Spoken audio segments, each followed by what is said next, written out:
ما بيك لحم أحبك لا شريك لك لبك إن الحمد والنعمة لك والملك لا شريك لك. Bismillahirrahmanirrahim. Assalamualaikum warahmatullahi wabarakatuh. Sahabat-sahabat yang saya hormati, pada kesempatan yang berbahagia ini, saya ingin berbagi sedikit cerita dan juga mengingatkan kita semua tentang sebuah hal yang sangat penting dalam hidup kita sebagai umat muslim, yaitu ibadah haji dan bulan Zulhijjah. Bulan Zulhijjah adalah bulan yang sangat mulia. Ini adalah bulan yang dipilih oleh Allah untuk pelaksanaan ibadah haji, yang merupakan rukun Islam kelima. Setiap tahunnya, jutaan umat muslim dari seluruh penjuru dunia berkumpul di Tanah Suci, Makkah dan Madinah, untuk menunaikan ibadah haji. Bagi yang belum berkesempatan menunaikan haji, bulan ini juga memiliki banyak keutamaan.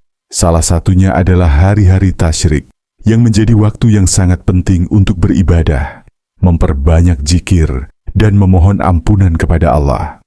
Namun, saya ingin menyentuh sebuah hal yang mungkin sering terlupakan, yaitu pentingnya menjaga hati dan sikap kita dalam beribadah. Kadang, kita mungkin terjebak dalam rutinitas ibadah tanpa benar-benar memahami makna di balik setiap gerakan dan doa yang kita lakukan.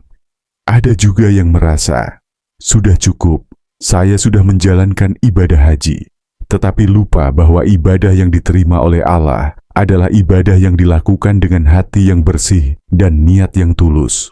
Bersih di sini bukan hanya tentang kebersihan fisik, tetapi lebih kepada kebersihan hati. Kebersihan hati dari segala rasa dendam, kebencian, dan segala perasaan negatif terhadap sesama.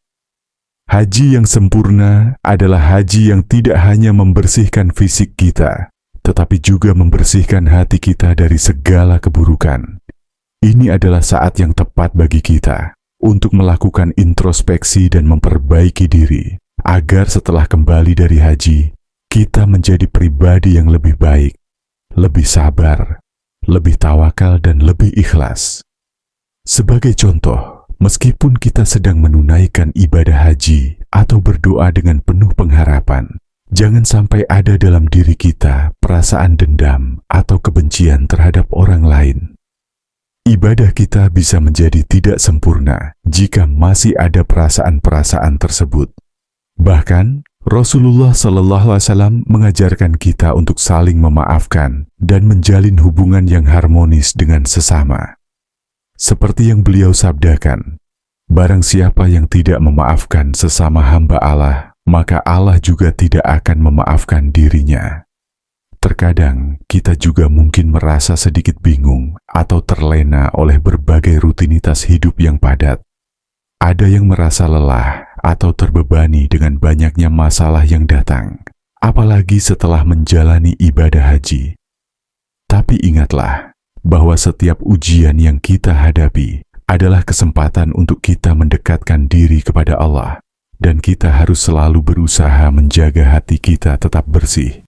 Dalam setiap ujian, ada pelajaran yang bisa kita ambil untuk meningkatkan kualitas ibadah dan hubungan kita dengan Allah. Dan tentu saja, marilah kita senantiasa meneladani Rasulullah Muhammad SAW dalam setiap aspek kehidupan kita. Beliau adalah contoh terbaik dalam beribadah, dalam menjaga hati, dan dalam berinteraksi dengan sesama. Rasulullah selalu menekankan pentingnya kesucian hati, keikhlasan, dan memperbanyak zikir. Mari kita jadikan zikir sebagai bagian tak terpisahkan dari hidup kita. Ketika kita menyebut nama Nabi Muhammad SAW, kita selalu dihimbau untuk bersalawat kepadanya, Shallallahu Alaihi Wasallam. Ini adalah bentuk penghormatan kita kepada Nabi Muhammad, sekaligus sebagai doa agar kita semua bisa mengikuti jejak beliau yang mulia. Akhir kata, semoga kita semua senantiasa diberikan hidayah oleh Allah, agar selalu bisa menjaga hati dan niat kita dalam beribadah. Mari kita terus memperbaiki diri, bersihkan hati kita, dan jaga sikap kita, tidak hanya saat beribadah, tetapi juga dalam setiap aspek kehidupan kita. Dengan demikian, insya Allah kita akan menjadi umat yang dicintai oleh Allah dan mendapat rahmat-Nya yang berlimpah. Namani Tour, jalan mudah menuju Baitullah, berangkat umroh dulu, bayar setelah pulang. Impian ke Baitullah kini lebih mudah bersama Namani Tour. Gak perlu khawatir soal biaya, karena Anda bisa umroh dulu, bayarnya nanti setelah pulang. Tanpa riba, tanpa bunga, tanpa beban. Resmi, amanah, dan terpercaya. Paket nyaman, ibadah lebih khusyuk. Jangan tunda niat baik Anda. Hubungi kami sekarang 08 1159 924. WhatsApp Namani Tour. Jalan mudah menuju Baitullah, wabillahi taufik wal hidayah. Wassalamualaikum warahmatullahi wabarakatuh.